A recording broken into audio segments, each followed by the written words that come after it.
Today on our episode of Thrive Forward, we welcome Ericka Jones, who is a diversity and inclusion professional, as well as a passionate and heartfelt Baptiste yoga instructor. She is a key leader in the Twin Cities around conversations around equity and inclusion, as well as how we lead those conversations with more compassion, unity, and understanding. So join us today as Ericka gives us some key insights into hot topics that are happening throughout the summer, the murder of George Floyd, recent topics, as well as some great insight around voting as we approach election season. Tune in. You have shared this thought process, and I'd love for you to share it with this audience, but you talk a lot about your true north, and you just mentioned that. Can you go into that aspect of what that true north means to you and how that has been revealed to you even more through some of the events of this summer? Yeah, so, like true north, it's, in yoga, it's everything from feet up, like really grounding down and rising up. So when you think of like earth, grass, everything like rises up, like heat rises. And so if you're like sitting like right now in the chair, for anyone that's listening, like what are your feet doing? So finding your feet, spreading your toes. And there's already this like energetic difference that you feel, yes, right? When you like uncross your legs and your feet are planted, how did you immediately feel? It's like you have like a level of foundation, like, right? I'm doing this literally while you and I are talking because my feet were crossed. Yeah, a foundation. So your feet, and then it's like your legs, like integrating your legs, and then softening, and then moving up like to hips, and then to chest, like shoulders back, like shoulders back, and then the crown of your head up. Yeah. And then softening in it, like your whole body is integrating inward, it's contracting inward, and then there's a softness. And so how do you feel right here, like standing in your true north, sitting in your true north?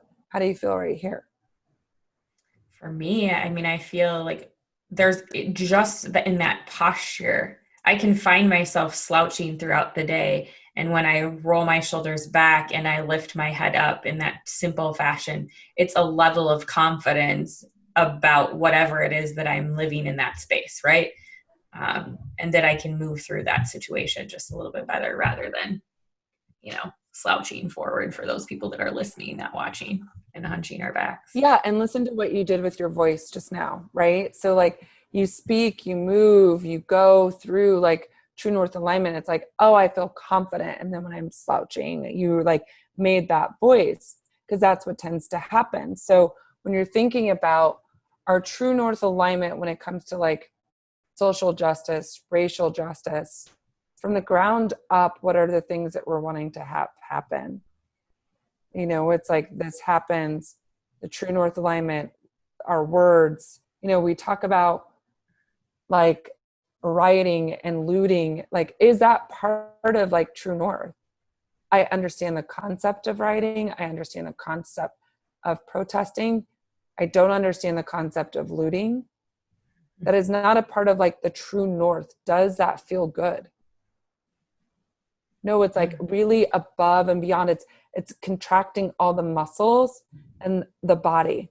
It's like our tight shoulders, right? And I also understand like the rioting is the voices of the people unheard, and rioting can look so different.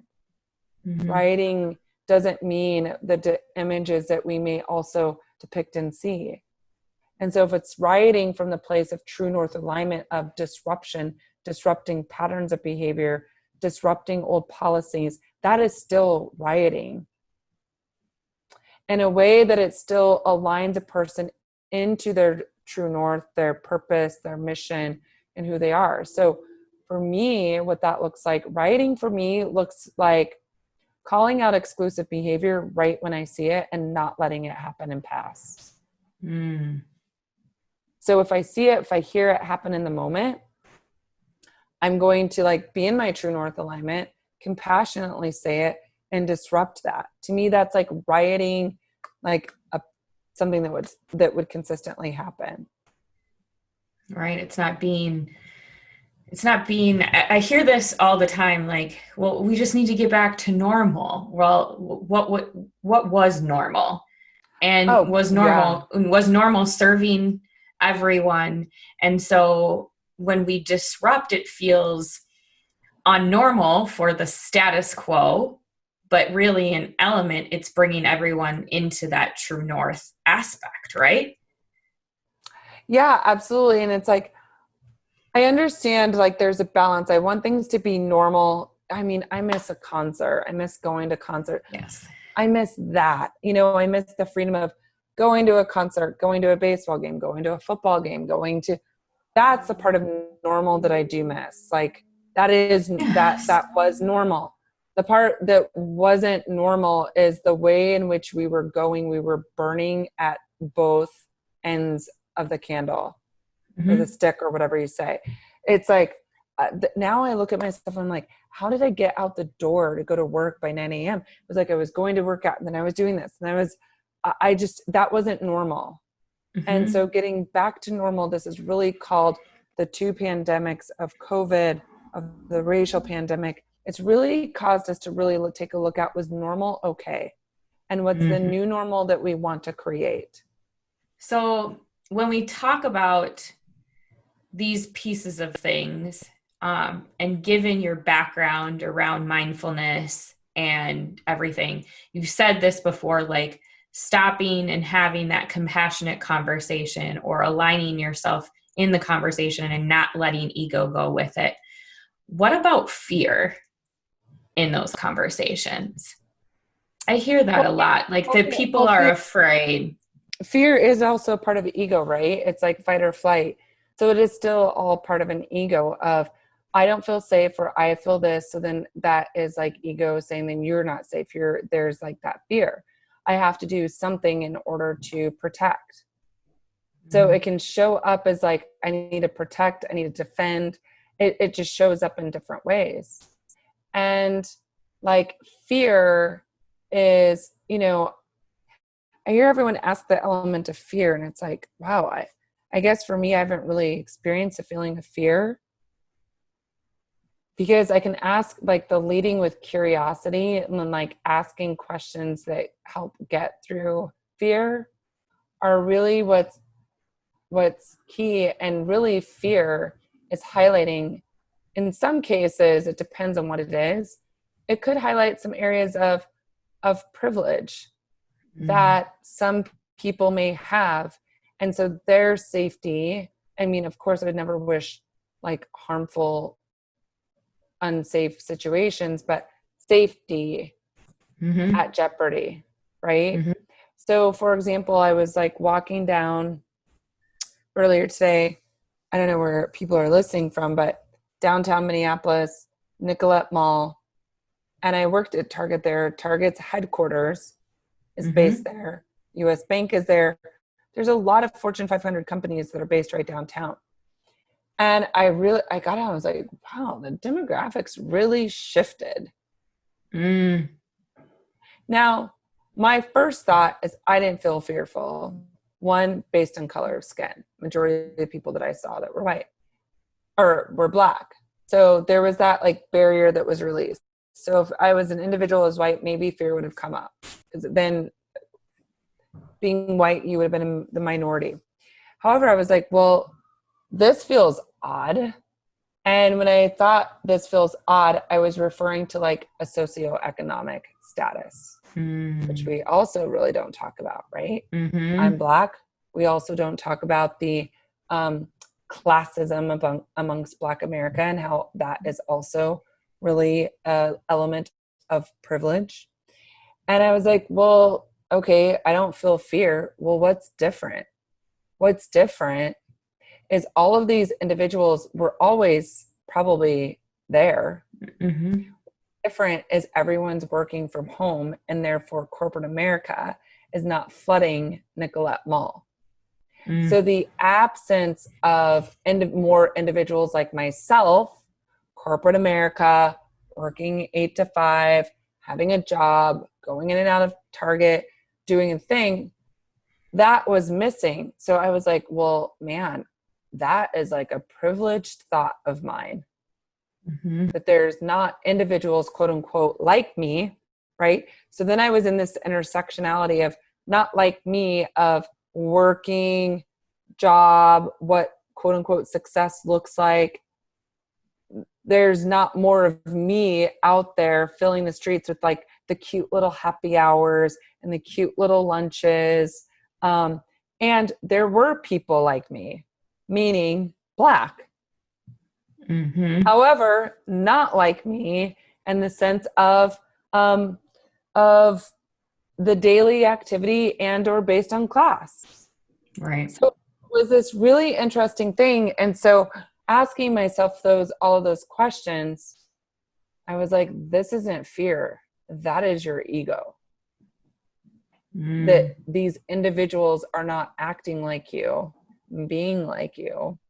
And that's your ego, and that is your privilege.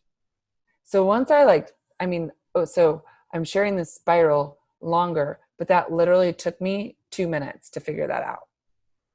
So the whole piece of wellness and how this all connects together is being able to do personal and self-work to get yourself to the point of pushing through that. And, it does require the wellness element and taking care of self, putting on your own face mask to then be able to mitigate a lot of that, a lot of the lack of, bias being out of true north. I was like able to get back into that quickly. Yeah, I think being able to have that level of direction served you in that space. I want to, as you talked about the classism aspect of things, as I'm sure you're we there was a conversation or a press conference earlier this week with a financial executive from a financial institution we shall not name on the podcast, but you can Google it. It's there if you want to listen to it or read it, who said that there weren't enough people of color, and specifically Black people, to hire into the jobs. And that's why it was so white at their company. What was your reaction to that? And especially being a woman who is an African-American woman in a D&I position in a Fortune 500 company. What has your experience been with that? And how do we move forward into a space where people don't think like that and they realize that there is actually immense amount of talent out there? Well, one, I was like, well, sorry for you, because everyone, if they were banking there, those who were banking there are choosing not to bank there anymore. And any competitor bank is probably gaining a lot of their customers in that. And also it's a cop-out. Number one, you do see the stats and more of Black individuals leaving corporate America for the sense of a lack of belongingness and inclusion, and creating their own companies and organizations. That's why you begin seeing more Black-owned banks and Black-owned businesses, etc. And what I just can't believe, oh God, that's just terrible. Because not only are you saying that outwardly to people, but to then do damage control with the current employees, it's like, well, what responsibility do you take in this? So Number one, that's not true. Number two, if that is true, how do you want to be a solution to the problem? What programs, as one of the largest banks, are you going to create in order to tap into the talent, not at a college level, but at a high school level, in order to begin cultivating and mentoring and being able to open up and highlight the career opportunities that students may want to have and explore? So it's kind of like in tech. If tech companies were like, well, there's no women talent, what did they start doing? Creating STEM for women at like a high school, middle school level. They changed the narrative where they were then creating solutions to the issues. Yeah. So that's that. I just kind of like just rolled my eyes and said I feel really horrible for that diversity officer there, because now they are just in a defense mode. And Yeah. yeah. Well, and I think too, we have to think about it not just as creating seats at the table, but like you said, people are leaving. And why are they leaving? Because there's not a culture that supports them, right? There's not a culture that understands them. There is a whitewash culture that isn't even like, I've heard this often. I've sat in boardrooms where I've heard this and had to like shut it down, where people are like, well, you only got this job either because you're a woman or because you're Black or because you're Asian or because you're Latino or whatever it might be. Like literally people are saying those things. And I think sometimes we're so blind. And this year, again, you said this earlier, has been the year of revealing. And I think that this statement was an opportunity for us to really pull back the layers of, it's not just the position, it's the cultures that we need to be creating too. Mm-hmm. Yeah, absolutely. So as we close out for today in our conversation, because I feel like you and I could talk about these things forever, but it's Friday afternoon when we're recording this and it's flipping beautiful outside. So let's go I know, outside. if you haven't been out. Yeah, if you haven't been out, you need to. Yeah, I mean, our days are numbered in Minnesota before we start seeing the snow. But I am kind of a crazy person. I do like the first snowfall. So Yeah. that's me. But as we close it out today, are there any pieces, especially when your episode airs, it's close to election time and making those votes count? Do you have anything that you want to leave the people with today? Yeah, well, making the vote counts. You know, the thing about voting right now that I want everyone, that I wish I could scream from the mountaintops, is that we're telling everyone to go out and vote. Yes, we need to go out and vote. That's really important.